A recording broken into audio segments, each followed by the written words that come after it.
Hello, I'm Chuck Supple, Denny's good friend who has been helping him the last 7 years on the Journey for Chandra.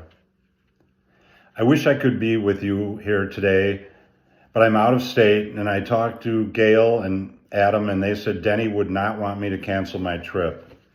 That's the type of guy he was. In October 2016, my wife and I met Denny and Gail for breakfast on the south side of Chicago.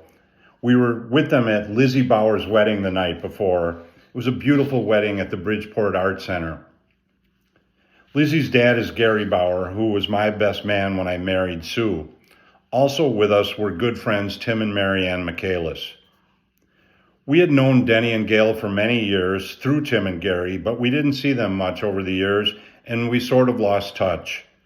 I knew Denny lost his daughter Chandra in 2011 after her battle with addiction and mental illness. I always remembered her as a beautiful girl who lit up the room. She reminded me of Winona Ryder. I felt terrible for Denny and couldn't even imagine what he had gone through since her death. We got to talking about what each other were doing. Denny was retired after being a teacher and the head football coach at Madison East High School. He knew I had a long career at the Wisconsin Department of Transportation and was also retired. I told him about what I was doing helping others in any way I could. He started to tell me about his desire to do something about the ravages of addiction and mental illness in memory of his daughter Chandra. He had many ideas about what was wrong with the system and what needed changing. He said he had spoken to a few groups over the years, and I could see it really energized him.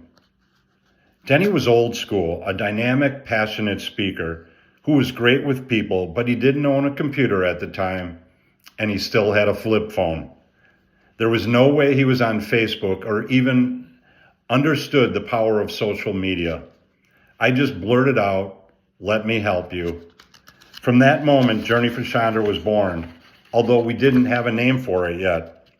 I started rattling off people I wanted Denny to meet, to tell his story to. I told him he needed a Facebook page for this, which would bring this important work to many others.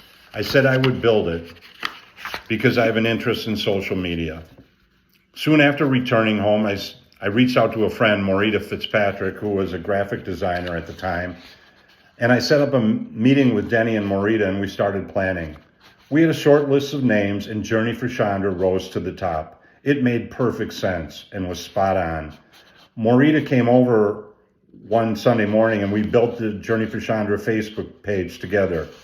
Denny had given me some pictures of Chandra, which I scanned, and we found a beautiful one of him and Chandra to use as the profile picture. But we needed a cover photo, and Morita said she loved my sunset pictures, so we started looking through them. She stopped at the one of the sunflowers that I took over the summer at Pope Farms. We wrote the description and mission, and bingo, Journey for Chandra was live on Facebook. A day or two before, I helped Denny build his own personal Facebook page. He needed that to be accessing Journey for Chandra himself. Denny was at home that morning, and we called him and told him to take a look at what we had built and call us back. By that time, he had a computer, by the way. He called back about an hour and a half later in tears. He said, "How did you know?" And I said, "How did we know what?" He said, "How did you know that Chandra's favorite flower was the sunflower?" He said he broke down after seeing the Journey for Chandra page. It moved him so much. The speaking engagements and meetings started to happen with churches, schools, law enforcement, the Madison Fire Department, community groups, and mental health organizations. We met people on similar paths as Denny. In February 2017, Denny spoke at the Celebrate Recovery group here at Door Creek Church. Sue and I attended. It was amazing. He was so good at it. Every day, more and more people followed the Journey page. Early on, we published Chandra's story, which is the heart of everything Denny did. In April 2017, we walked as a Journey for Chandra team in the Out of Darkness Suicide Prevention Walk. We participated in a contest to name the new Madison Homeless Center. We wanted to do it in Chandra's memory because she herself was homeless at one time. In this journey, we've had help from many others. So Denny reached out to Pastor Rich McClung in Panama City, Florida. He knew Chandra back in 2009 when she was down there.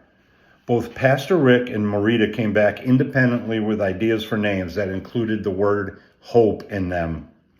After a lot of brainstorming, we chose Chandra's House of Hope. We submitted it, but it did not win. The name The Beacon was chosen, which is also a good name. It was a good exercise, and you just never know what door opens when one closes. All the while, we were making more and more connections. Some who helped us immensely, and some who Denny clearly helped.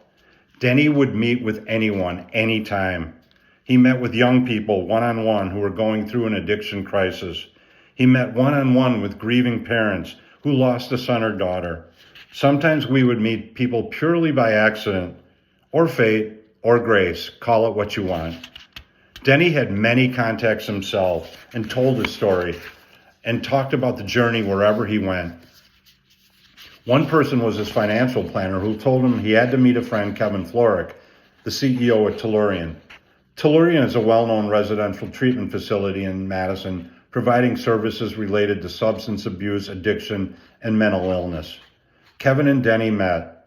One thing Tellurian did not have was a sober living home to help residents get back into the community and live a normal life. The light bulbs went off, and if you ever met Kevin, you know he doesn't waste any time. And we know Denny didn't. Chandra's House of Hope was back. This time even more on target. A place for women like Chandra to live and rebuild their lives. In fact, Chandra was once a resident of Tellurian herself. Just like that, Chandra's House of Hope was born. It's a joint effort between the Journey for Chandra and Tellurian. You can read all about it on the Tellurian webpage.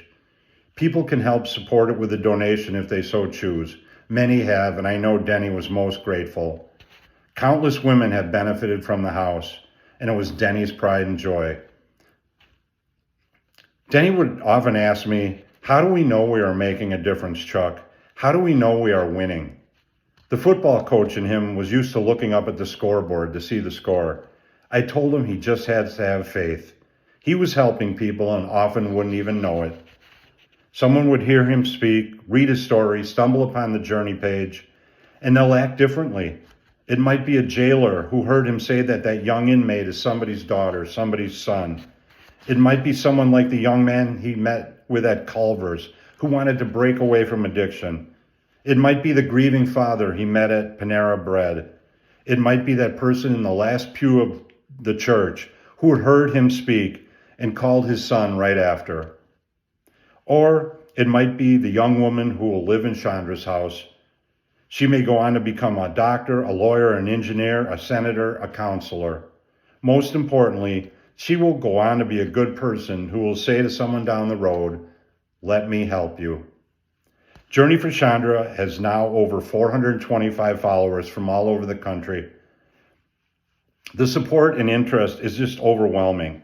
Many have thanked us for what we have shared and what we have done.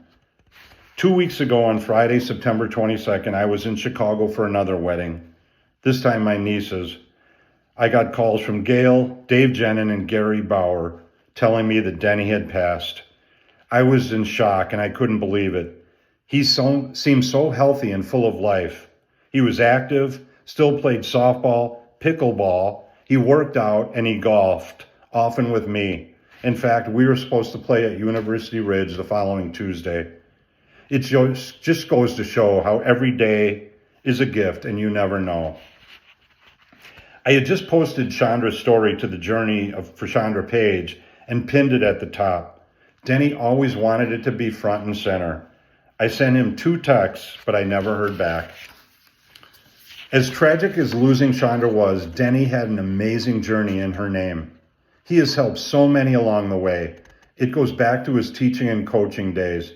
But now he was saving lives and helping our wounded in recovery get their lives back on track.